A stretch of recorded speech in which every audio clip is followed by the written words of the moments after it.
मुस्तफा मुस्तफा नबअुल इस्सफा सय्यिदुल अंबिया मिशाद। आला हजरत ने उससे कम वक्त में लिख करके वो तैयार कर दिया। आला हजरत अलैहि रहमत और रिज़वान, उस शख्सियत बा कमाल का नाम कि आज हम फ़क्र के साथ जो जश्न ईद मिलादुन नबी मनाते हैं, जो जगह जगह हम उलमा को बुलाकर बयान और तकरीर करवाते हैं, जो जगह जगह पर हम नबी के नाम के जलसे सजाते हैं, जो मोहम्मद रसूलुल्लाह के नाम आता है तो हम अपने अंगूठों को चूम कर अपनी आंखों पे लगा लिया करते हैं, ये किसी और शख्स की देन नहीं है बल्कि सैयदी सरकार आला हजरत की देन है। कौन है आला हजरत? जिसने हमारे अकीदे को संभाला। आला हजरत की बात करते हो, लोग उन्हें काफिर कह रहे हैं, माज़ अल्लाह। कुरान पाक देख रहे हो, बहुत से लोग यहाँ पर ऐसे हैं जो कुरान पाक पढ़े होंगे। तुमने जाना है कि कुरान मुकद्दस का एक हर्फ पढ़ने से 10 नेकियां मिलती हैं, लेकिन पढ़ने से काम नहीं चलेगा, नेकियां नेकियां ही मिलेंगी। जब इस चीज़ की हाजत पड़ी कि लोग खाली कुरान पढ़ रहे हैं, समझ नहीं रहे हैं, तो सैयदी सरकार आला हजरत ने उसी कुरान मुकद्दस का ट्रांसलेट अरबी से लेकर उर्दू में कर दिया। लोगों, उर्दू में पढ़ने में तुम्हें आसानी होगी, उसके औराक को समझने में तुम्हें आसानी होगी, खुदा के कलाम को तुम्हें समझने में आसानी होगी, और खुदा ने किन कलमात के साथ में जो कुरान पाक उतारा है उन कलमों को पढ़ो और उस पर अमल पैरा हो जाओ। सैयदी सरकार आला हजरत है। 1200 से जायद आपने अपने ज़माने में किताबें लिखी, 1200 से ज़्यादा अपने ज़माने में किताब लिखी, और कोई ऐसी वैसी किताब नहीं, बल्कि एक एक किताब के नाम पर 12-12, 10-10 किताबें हुआ करती थीं, एक किताब के नाम पर। मैं उनकी एक किताब का नाम ले रहा हूँ, फतवाए रिज़विया। आज चाहे दुनिया भर का कोई भी मुफ्ती हो, मैं चैलेंज और दावे के साथ कहता हूं कि अगर उसे फतवा कहीं से ढूंढना होगा तो वो सैयदी सरकार आला हजरत की किताब से ही ढूंढना होगा। अगर किसी को फतवा लिख करके किसी मुफ्ती को, किसी आलिम को देना होगा तो फतवा रिज़विया की जानिब वो नज़र जरूर करेगा, चाहे वो कहीं का उलमा हो, कहीं का मौलाना हो, कोई भी मौलाना हो।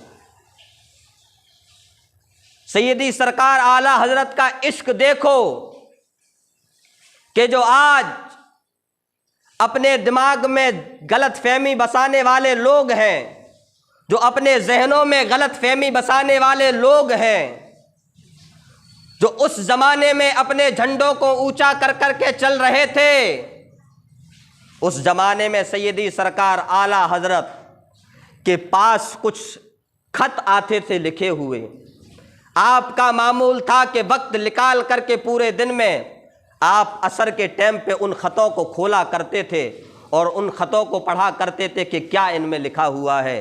तो माज़अल्लाह लोग उनमें गालियां लिख लिख कर भेजा करते थे। जब खादिम पढ़ कर के ख़त सुनाता था तो सैयदी सरकार आला हजरत को गुस्सा नहीं आता था। आज हम अपना हाल देख लें, अगर कोई हमको गाली दे दे तो हमें फ़ौरन गुस्सा आ जाता है, खादिमों को गुस्सा आ जाता था, लेकिन सैयदी सरकार आला हजरत को गुस्सा नहीं आता था। खादिमों ने पूछा, माजरा क्या है, आपको लोग गाली देते हैं, आपको गुस्सा क्यों नहीं आता है? तो लोगों सुनो सुनो, आला हजरत फरमाते हैं कि लोगों मुझे गाली दे दे लोग तो मुझे चलेगा, लेकिन मोहम्मद रसूलुल्लाह पर किसी ने उंगलियां उठाई, मोहम्मद के नाम पर किसी ने ताना कशी करी तो अहमद रजा उसके लिए जो है शेर खुदा की शमशीर है, उसको अपने इल्म के जरिए काट करके फेंक देगा। यह सैयदी सरकार आला हजरत। आपका रिज्क जानते हो आप खाते क्या थे? पूरे दिन में 1 प्याला बकरी का दूध और 2 सूखी रोटी खाते थे। यह है सैयदी सरकार आला हजरत। 6 साल की उम्र में आपने 23 दिन में 23 पारों को हिफ्ज कर लिया था। यानी एक दिन में एक पारा हिफ्ज करते थे। और एक पारा पता है कितने टाइम में याद करते थे? इशा की अजान से लेकर इशा की जमात तक के वक्त में याद किया करते थे। ये है आला हजरत। 9 साल की उम्र में आपने सबसे पहला फतवा दिया। 9 साल की उम्र में आपने सबसे पहला फतवा लिख कर के दिया। जिस फतवे को बड़े बड़े मुफ्तियों ने देखा तो दांतों के तले उंगली चबा ली और कहने लगी कि ये 9 साल का बच्चा कैसे कर सकता है। 9 साल की कोई उम्र होती है? 9 साल की उम्र में तो उसे मालूम भी नहीं होता कि हमें क्या करना है, क्या नहीं करना है, हमें क्या करना है, क्या नहीं करना है। वो है सैयदी सरकार आला हज़रत। लोगों, आज एक बदबख्त ने इमाम इश्क़ मोहब्बत के बारे में ऐसा कहा है, तो अगर हम उसको जवाब ना देते तो उसकी ज़ुबान और बढ़ जाती। वो कल उनको गालियां भी देता, कल उनको बुरा भला कहता। आज हम उसका जवाब देने के लिए यहाँ पर हाजिर हैं। और इंशाअल्लाह जब भी दुआ करा करो तो मौला से मांगा करो कि मौला जब भी इस दुनिया से जाए तो ईमान के साथ जाए और मसलक आला हजरत के साथ में जाए, क्योंकि मसलक आला हजरत ऐसा कोई बात नहीं है। लोग कहते हैं कि मसलक तो 4 है, ये 5वां मसलक कहाँ से आ गया, 5वां मसलक कहाँ से बना लिया। सैयदी सरकार आला हजरत ने भी मना किया है कि 5वां मसलक कोई मसलक नहीं है, मसलक सिर्फ कितने हैं, 4 हैं। लेकिन हम नारा लगाते हैं मसलक आला हजरत जिंदाबाद का। तो लोग कहते हैं कि 5वां मसलक कहाँ से आया, तो सुन लो। उस ज़माने में चाहे देवबंदी मौलाना हो, चाहे सुन्नी मौलाना हो, चाहे बरेली मौलाना हो, जब भी वो कोई लेटर लिखता था तो अपने नाम के साथ में वो अपना लक़ब और नीचे हनफी लिख दिया करता था। जैसे कि नसबंदी का मामला आया था, नसबंदी को जायज़ कराने के लिए नखलऊ के मौलानाओं ने, सहारनपुर के मौलाओं ने जायज़ करार दे दिया था। और अपने इफ्तिताह में, अपने फतवे में उन्होंने लिख दिया था कि फ़ला मौलाना मैं हनफी मसलक से हूँ। लेकिन बरेली का वो शहजादा जिसने हर बार यही कहा कि तुम कवानी जो है कवानीन इस्लाम को बदलना चाहते हो, तुम शरीयत मोहम्मदी को बदलना चाहते हो, ऐसा हरगिज नहीं हो सकता। शरीयत मोहम्मदी नहीं बदली जा सकती, बल्कि तुम्हारा कानून बदल जाएगा। कसम खुदा की आज तक तारीख गवाह है, कभी भी उत्तर प्रदेश में कांग्रेस की सरकार नहीं बनी है।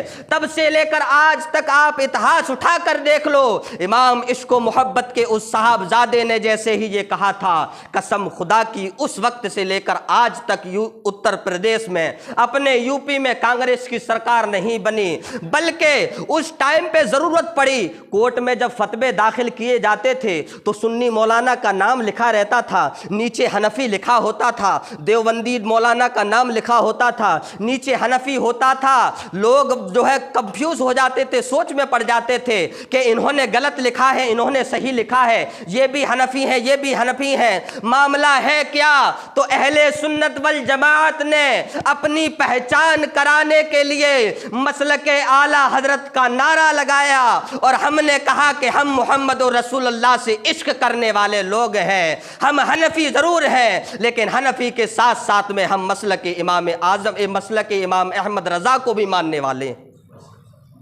यह है मसलके आला हजरत।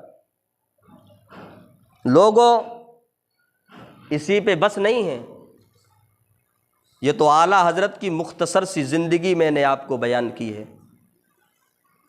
जब वो इस दुनिया से जा रहे थे ना, तो उनके एक शागिर्द हैं अल्लामा नईमुद्दीन मुरादाबादी। जब मुरादाबाद में ये ऐलान हुआ कि इमाम अहमद रज़ा इस दुनिया को अलविदा कहकर चले गए, तो अल्लामा नईमुद्दीन मुरादाबादी ने पूरे मुरादाबाद में ऐलान कर दिया। तो जहाँ पर चौराहे पर ऐलान हो रहा था, वहीं पर एक मदरसा था मुरादाबाद के अंदर, जो देवबंदियों का मदरसा था। देवबंदियों के मदरसे के अंदर जो पढ़ाने वाला मुदर्रिस था, उसने एक शागिर्द को भेजा कि जाओ सुन के आओ ऐलान किस चीज़ का हो रहा है।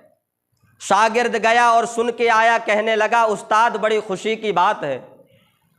कहने लगे क्या खुशी की बात है? कि अरे जो बरेली का मौलाना नहीं था अहमद रजा, उसका इंतकाल हो गया है, इन्ना लिल्लाहि व इन्ना इलैहि राजिऊन।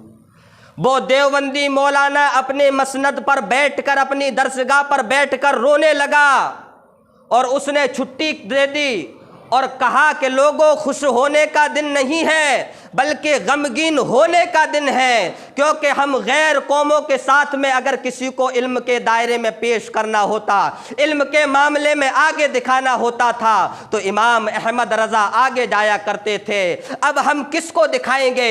चाहे कोई भी इल्म हो, इल्म रियाजी हो, इल्म फ़लसफ़ा हो, इल्म नौ हो, इल्म कवायद हो, इल्म सर्फ हो, इल्म जो है तफसीर हो, इल्म हदीस हो, इल्म मंतिक हो, चाहे दुनिया जहान के कितने भी जो है इल्म हो, सब इल्म की नॉलेज इमाम इश्क़ मोहब्बत सैयदी सरकार आला हजरत को थी। तो वो मौलाना भी रोने लगा कि अगर हम दिखाएंगे तो क्या दिखाएंगे। तो लोगों, अपने दिलों में ये अकीदा बनाओ कि हम सुन्नी होने के साथ साथ हम बरेलवी भी हैं, और बरेलवी होने के साथ साथ हम मसलक आला हजरत को भी मानने वाले हैं। अब कुछ लोग ये कह रहे होंगे कि नमाज रोज़ा के बारे में तो मौलाना समझा नहीं रहे, पता नहीं क्या के बारे में बता रहे हैं। नमाज रोज़ा के बारे में 1.5 साल हो गए या नमाज रोज़ा के बारे में बताता आ रहा हूँ। आज जब आग लगी दिल में तो मैंने उस आग को आपके सामने निकाल के रखा। अल्लाह तबारक व तआला की बारगाह में दुआ है कि मौला, मेरे कहने या आपके सुनने में कोई भी गलती कोताही हो गई हो, अपने हबीब के सदक़े में उसको माफ़ अता फरमाए। अस्तगफिरुल्लाह रब्बी मिन कुल्लि ज़म्बि व अतूबु इलैहि व मा अलैहि।